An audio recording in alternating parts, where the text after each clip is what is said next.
Well, good afternoon. If it's Monday, 3 o'clock Eastern, it's Mondays with Michael live here on Facebook.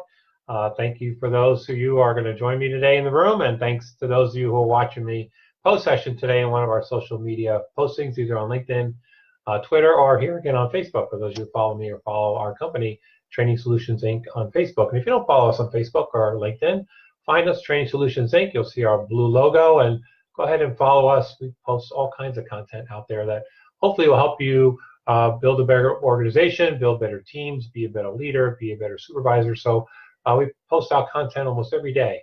So it would be good for you guys to follow us. So if you haven't followed us yet, please do so. So today we're going to continue with our four-part series all around the DiSC model, the Everything DiSC model. For those of you who listened last week or tuned in last week, we talked about the D or dominant style. Today we're going to move to the next letter of the model. We're going to talk about I, or the influence style in the Everything DiSC model. But before we do that, as always, there's a couple of commercials for you. First commercial is on June 4th. We'll have another one of our free webinar series, this one on hiring, how to hire better, how to hire quicker, how to hire with more data. If you had more data about the candidates sitting in front of you before you hired them, would that be valuable information to you? Most of our clients say, sure, I'd like to know more about Mary, Johnny, or Sue, who's sitting in front of me. So come join us for our webinar on June 4th at 3 o'clock and learn about data, how to get more data from your potential candidates and the assessments we use to get that data. So hope you join us. I'll put a link in the comment section today so that you can register for that free webinar. But today we're going to talk about the I style. We are working with the Everything DiSC workplace profile. For those of you who have not taken the workplace profile and would like to take it, just message me on any of the platforms you see that you're seeing this. Just send me a message. We'll send you a free link to take the assessment. I'm happy to debrief the results with you personally so you understand where you fall on the model. So it's a four-quadrant model. As for those who have taken it, D is dominance, I is influence. So today we're going to talk about the influence, or the high I style. So as always, the assessment does give you some information about general DIS and C. You'll find that in the beginning part of the assessment. But eventually you'll get to a page that gives you a personal deeper dive of your assessment. And then we get into the priorities. Now, each of those four styles has at least 3 priorities, and we'll talk a little about each of these with the I style. So the first priority is enthusiasm. So high I's are very happy people, enthusiastic, yay, yay, yay, woo, woo, woo. They are outgoing. They are gregarious. They like to talk. Some of them like to talk with their hands. Talk, talk, talk, talk, talk. Like to talk, like to be outgoing, like to be communicative. And what do you think they like to talk about the most? You guessed it. It's me. It's me all day long. Look what I did. Look what I did this. I did that. I did that. Now, that's kind of general. It's not all the time, but you'll see that quite regularly in I's. Again, very networking, very connected, very friendly. So that's the first thing, that's their priority. The second priority, like the D, is they have the priority of action. They like to be friendly, but they also like to be quick about it. So they keep up a really good pace on the team. They keep the team moving from idea to idea to idea. So they like that action. They like that fast pace. The other thing they like is their third priority is collaboration. And so they like working with people. High I's, for the most part, don't like working alone. They don't like working alone. We'll talk more about that if you're an I boss. They don't like working alone. So they like to work with a lot of people.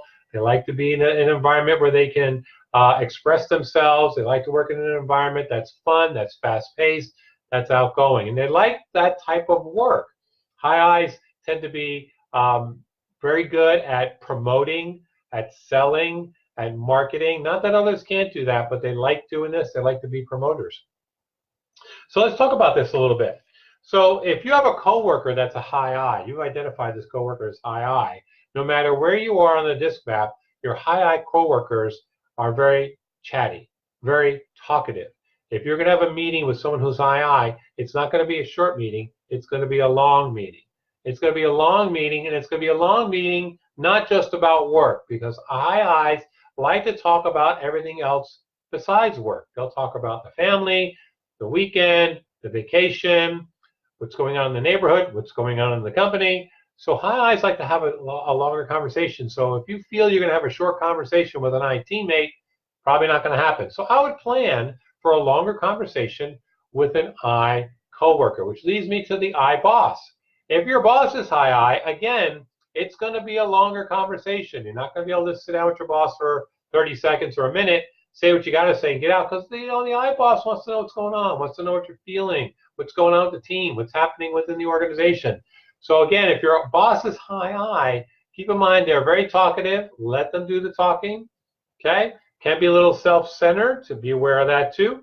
But it's going to be a longer conversation, So let's talk about I as a customer. So for those of you who sell or sell for your organization, you may have I's who are customers. And so do we. We have a lot of I's who are customers. There's a lot of I's in the training HR space. They're kind of people. And high I's like to talk a lot. So when I'm conversing with a high I, whether we're talking about training, we're talking about coaching, we're talking about DiSC, we're talking about one of the other programs we offer, it's not just talking about the training. Okay, they're talking about what's going on in the organization. They're talking about their own personal vacation. I need to know what style they are, because when I get them on the phone, I know this is going to be a longer conversation, and I'm prepared for it. I don't make it a quick conversation. I put time aside. I know this is going to be a longer conversation. And if you're going to present to a high I, keep in mind this is going to be a longer presentation, because they're going to have a lot of questions about what it is you're presenting to them, but they may ask questions about you, not just the product. Tell me about yourself, how long you've been with the company. So as a salesperson, you have to be prepared for those type of questions when you're presenting to a high I. And last but not least, if you are the high I, so if you're listening to this and you recognize yourself, or you've taken this before and you know you're a high I, guess what? You're very enthusiastic, but you already knew that. You're very outgoing, but you really knew that. And you like to chat a lot, and you already knew that. Couple things you can work on. One, keep in mind that meetings need to end at certain times. So you may have to dial it back a little bit at the end of the meeting. Even if that meeting's at the one-on-one level, you may have to dial it back a little bit. Once in a while, you're going to need to let other folks on the team talk, and you're going to need to give folks at the other side of the desk talk. So you can't do all the talking all the time.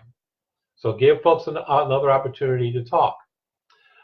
Another tip for you is don't go with your gut feeling, and don't say what's top of mind all the time for you, because sometimes you may blurt out something that you may regret later. High I's go quick from the hip, say what's top of mind, kind of just blurts out, and an hour later, like, I shouldn't have said that to Mary, or I shouldn't have said that to John. So be careful to just blurt out stuff, because you may regret it later. And at times you can take things really personally, even in the workplace. If your idea doesn't get selected from the group of ideas, you may take that personally. So you be aware of that. Sometimes, what goes around comes around. So if the idea isn't yours this time, it may be yours next time. So don't take it personally. And last but not least, for the I's, I get this question anytime I teach the class: why is the I small? Or the 4 letters, the I is small. I get asked that question toward the end of class, usually by the I's. Someone that's an I raises their hand and says, Michael, why is the I small, all the other letters big? And that's a great question. And I would love to tell you that it's something to do with research or validation or normative study. It has all to do with marketing. DiSC is public domain. So there are several DiSC products on the market. And back 40 years ago, when Carlson Learning built their DiSC product, they built their DiSC product, and they wanted to brand themselves differently than everyone else. So they used the small I. So that is the only reason why the I is small in this DiSC, everything DiSC model. So that answers your question for those of you who are I. So let me do a little wrap up here. So a reminder that if you want to take this assessment, send me a message and I'll send you a link to take it. I'll be happy to debrief it for you. And next week we'll move on to the next letter in the DiSC model. We're going to go to the S, steadiness. We're going to talk about S. So if you're an S, chime in, look in, and learn a little more about the S. So keeping forward with our 4-quadrant model program here. So I see we're about to wrap up here. So I want to thank you for hanging out with me today in the room. I want to thank you for watching this post session. This is Mondays with Michael live here on Facebook, and I hope to see you next Monday. Take care.